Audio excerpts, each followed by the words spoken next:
अस्सलाम वालेकुम hello hi ते फिर एक बारी अस्सलाम वालेकुम ते की हाल ताड़ा मैं हाँ परवीन मसूद ताड़े सारे दे नाल मौजूद टीवी तनवीर बुखारी तो ते टीवी तनवीर बुखारी ते तुसी ताज़ा बताज़ा वीडियोस वेखण वास्ते साडे चैनल नु सब्सक्राइब करो ते घंटी दे बटन नु दबाउणा ना भुल्लना ताकि साडी कोई नवी वीडियो जदों भी ताड़े तक अपड़े ते तानू ओदा फौरन तो पता लग जावे ते तुसी साडे इस टीवी तनवीर बुखारी दा आनंद माणदे रहो।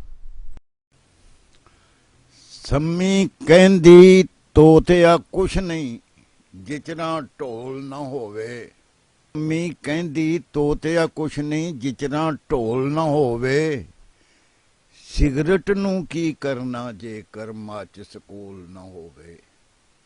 सिगरट नू की करना जेकर माचिस कोल ना होवे। सम्मी एक लोक कहानी का किरदार है जिहदे विच वो ढोल नां दे बंदे नाल प्यार करदी है। उन्हें एक तोता पालिया हुंदा है जिहदे राहीं वो ढोल नूं प्यार स्नेह करदी है। तोते नूं वो कहंदी है, तोतिया मेरी जिंदगी कोई जिंदगी नहीं जदों तिकन मेरा महबूब मेरा ढोल मेरे कोल ना होवे। मतलब ये भई आशिक दा मशूक तो बिना जीवन दा कोई चज नहीं हुंदा। महबूब वजों जिंदगी कई हुई कई ना हुई। तुसीं सिगरटां छिकदे हो, तुहाडे कोल माचिस ना होवे, सिगरट दा होना ना होना एक बराबर है। सिगरट ते माचिस लाजम ते मलजूम ने, इंज जिवें जिंदगी लई साह लैना साह आउणा जरूरी है। इंज जिवें कुछ लिखण लई कागज कलम पेन या पेंसिल वगैरह दा होना जरूरी है, या अजकल कंप्यूटर लैपटॉप ते उहदे विच इन पेज या वर्ड दा इंस्टॉल होना जरूरी है। तुहाडे कोल लैपटॉप होवे ते उहदे विच ओह प्रोग्राम इंस्टॉल ना होवे जिहदे विच उर्दू पंजाबी अंग्रेजी वगैरह दा प्रोग्राम इंस्टॉल ना होवे तां तुसीं उहदे विच कुछ लिख नहीं सकदे। तुसीं पट्ठे वड्ढने ने, तुहाडे कोल दातरी ना होवे तां की करोगे? दुश्मन नूं मारन लई कोई ना कोई हथियार डांग सोटा कुहाड़ी बलम तीर पत्थर या बंदूक दा होना जरूरी है। कई चीज़ां इहो जिहियां ने जिन्हां नूं वरतन लई दूजी चीज़ दा होना जरूरी हुंदा है। जिवें चाह पीण लई कप गिलास प्याली या ठूठे वगैरह की लोड़ पैंदी है। तुसीं भुख नाल ते चाह नहीं ना पी सकदे। इंज ही तुसीं जीना चाहते हो, तुहाडे साह दा बरकरार रहना जरूरी है। फिर जीवन लई तुहानूं पेट पूजा भी करनी पवेगी ते रोटी कमाउण लई कोई ना कोई काम भी करना पवेगा। काम करन लई हिम्मत ते मेहनत दी होंद जरूरी है। कोई काम नहीं करता मंग पिन के गुजारा करता है तां ਉਹਦੇ ਲਈ ਵੀ ਉਹਨੂੰ ਹੱਥ ਜ਼ਰੂਰ ਅੱਡਣਾ ਪਵੇਗਾ ਤੇ ਮੰਗਣ ਪਿੰਨਣ ਦੇ ਕਈ ਦਾਅ ਵੀ ਵਰਤਣੇ ਪੈਣਗੇ। ਕੋਈ ਲਿਖਾਰੀ ਬਣਨਾ ਚਾਹੁੰਦਾ ਹੈ, ਉਹਦੇ ਕੋਲ ਸੋਚਣ ਦੀ ਅਹਿਲੀਅਤ ਹੀ ਨਹੀਂ, ਜ਼ੇਨ ਚ ਤੂੜੀ ਭਰੀ ਹੋਈ ਹੈ ਤਾਂ ਉਹ ਲਿਖੇਗਾ ਕਿ ਸਿਰ ਖੋਤੀ ਦਾ। ਉਹ ਯਾਨੀ ਦਸੰਬਰ ਦੇ ਦਿਨਾਂ ਵਿੱਚ ਤੁਸੀਂ ਕਿਸੇ ਜੰਗਲ ਵਿੱਚ ਘਿਰੇ ਹੋਏ ਹੋ, ਪਿੰਡਾ ਠਰੂ ਠਰੂ ਕਰਦਾ ਹੈ। ਇਹ ਸੂਰਤ ਵਿੱਚ ਪਿੰਡਾ ਸੇਕਣ ਲਈ ਅੱਗ ਦੀ ਲੋੜ ਹੈ। ਤੁਹਾਡੇ ਕੋਲ ਮਾਚਿਸ ਨਹੀਂ ਤਾਂ ਅੱਗ ਕਿਵੇਂ ਬਾਲੋਗੇ?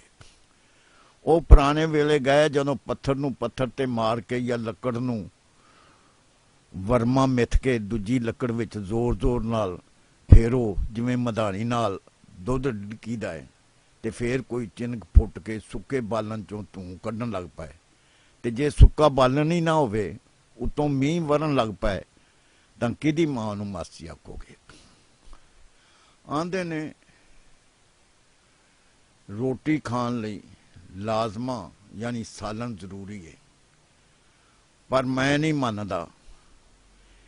ਇਜਾਜ਼ ਨਕਸ਼ੀ ਵਰਗਿਆਂ ਨੂੰ ਮੈਂ ਅੱਖੀਂ ਵੇਖਿਆ ਹੈ, ਉਹ ਲਾਜ਼ਮੇ ਤੋਂ ਬਗੈਰ ਵੀ ਰੋਟੀ ਪੀੜ ਜਾਂਦੇ ਨੇ। ਇਹਦੇ ਤੋਂ ਸਾਬਤ ਹੋਇਆ ਕਿ ਜਿਹਨੂੰ ਅਸੀਂ ਲਾਜ਼ਮ ਕਹਿੰਦੇ ਆ ਉਹ ਹਕੀਕਤ ਵਿੱਚ ਲਾਜ਼ਮ ਨਹੀਂ। ਉਹਦੇ ਤੋਂ ਬਗੈਰ ਵੀ ਰੋਟੀ ਸੰਗੋਂ ਥੱਲੇ ਉਤਰ ਸਕਦੀ ਹੈ।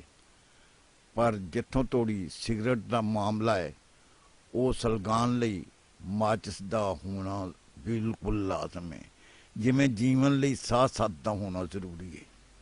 ਤੁਸੀਂ ਆਪ ਸਿਗਰਟ ਪੀਂਦੇ ਹੋ ਜਾਂ ਨਹੀਂ, ਇਹਦੇ ਨਾਲ ਕੋਈ ਅਸੂਲ ਤੇ ਫਰਕ ਨਹੀਂ ਪੈਂਦਾ ਕਿ ਸਿਗਰਟ ਤੇ ਮਾਚਿਸ ਲਾਜ਼ਮੋ ਮਲਜ਼ੂਮ ਨੇ। ਉਹ ਵਰੇ ਦੀ ਗੱਲ ਹੈ, ਮੈਂ ਗੁਜਰਾਂਵਾਲੇ ਸ਼ਹਿਰ ਤੋਂ ਆਪਣੇ ਪਿੰਡ ਨੂੰ ਆਉਣਾ ਚਾਹੁੰਦਾ ਸਾਂ। ਉਦੋਂ ਬੱਸਾਂ ਦੇ ਅੱਡੇ ਤੋਂ ਟਿਕਟ ਲਿਆ ਜਾਂਦਾ ਸੀ। ਮੇਰੇ ਕੋਲ ਇੱਕ ਟੈਡੀ ਪੈਸਾ ਘੱਟ ਸੀ। ਮੈਨੂੰ ਪਤਾ ਸੀ ਕਿ ਬੱਸ 'ਚ ਸਵਾਰ ਹੋਣ ਲਈ, ਸਫ਼ਰ ਕਰਨ ਲਈ ਟਿਕਟ ਲੈਣਾ ਜ਼ਰੂਰੀ ਹੈ। ਮੇਰੇ ਕੋਲ ਇੱਕ ਟੈਡੀ ਪੈਸਾ ਘੱਟ ਸੀ ਕਿ ਮੈਂ ਟਿਕਟਾਂ ਦੇਣ ਵਾਲੇ ਤੋਂ ਟਿਕਟ ਮੰਗਾ। ਕਈ ਵਾਰੀ ਸੋਚਿਆ ਕਿ ਖੌਰੇ ਬਾਬੂ ਇੱਕ ਟੈਡੀ ਪੈਸੇ ਨੂੰ ਮਾਮੂਲੀ ਸਮਝ ਕੇ ਮੈਨੂੰ ਟਿਕਟ ਦੇ ਦੇਗਾ।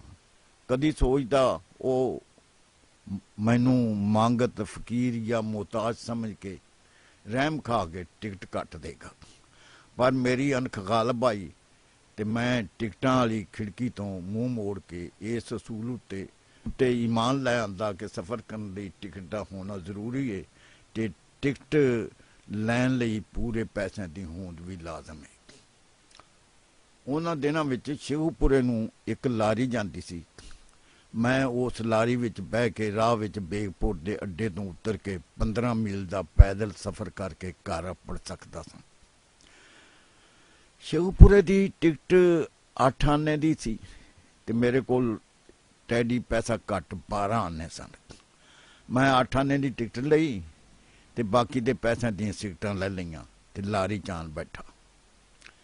ਬੇਗਪੁਰ ਉਤਰ ਕੇ ਮੈਂ ਆਪਣੇ ਪਿੰਡ ਵੱਲੇ ਮੂੰਹ ਕਰਕੇ ਪੈਦਲ ਟੁਰਨ ਲੱਗ ਪਿਆ। ਥੋੜਾ ਜਿਹਾ ਬੰਦ ਕਰਨ ਮਗਰੋਂ ਸਿਗਰਟ ਦੀ ਤਲਬ ਹੋਈ। ਮੈਂ ਜੇਬ ਚੋਂ ਸਿਗਰਟਾਂ ਵਾਲੀ ਡੱਬੀ ਕੱਢ ਕੇ ਇੱਕ ਸਿਗਰਟ ਹੱਥ 'ਚ ਫੜ ਲਿਆ। ਜੇਬ ਟੋਈ ਤਾਂ ਉਹਦੇ 'ਚ ਮਾਚਿਸ ਕੋਈ ਨਹੀਂ ਸੀ।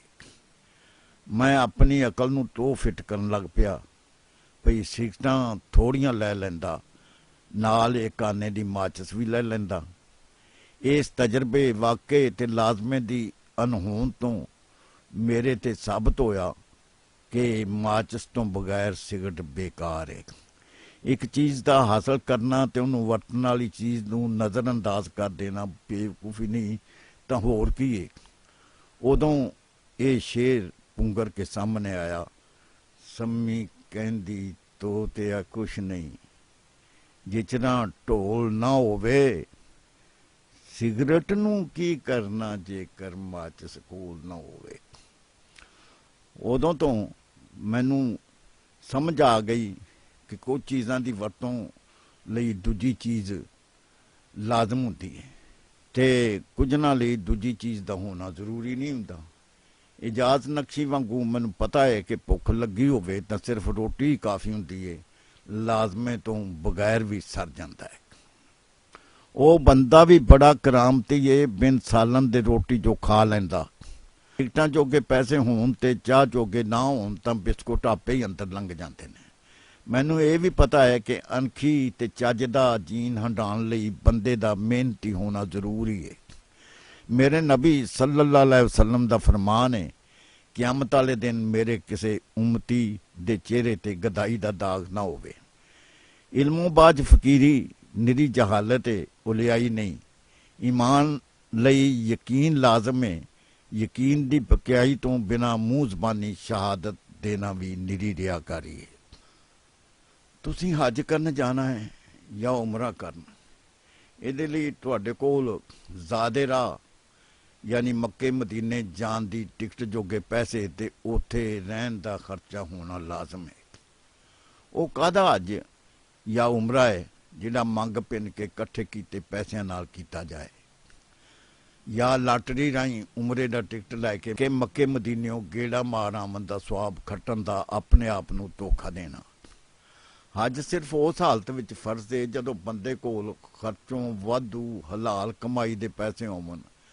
ਗਰੀਬ ਬੰਦੇ ਦਾ ਕੀ ਚੱਕੀ ਹੇਠਾਂ ਹੱਥ ਆਇਆ ਹੈ ਕਿ ਉਹ ਪਰਾਈ ਕਮਾਈ ਉੱਤੇ ਹੱਜ ਕਰਨ ਲਈ ਭੱਜਿਆ ਫਿਰੇ। ਇਹ ਜਿਹੜੀ ਮਾਚਸ ਹੈ ਅੱਗ ਦੀ ਅਲਾਮਤ ਹੈ ਤੇ ਸਿਗਰਟ ਉਹ ਸ਼ੈ ਵੇ ਜਿਹੜੀ ਸੁਲਗਦੀ ਅੱਗ ਵਿੱਚ ਸੜ ਜਾਂਦੀ ਹੈ।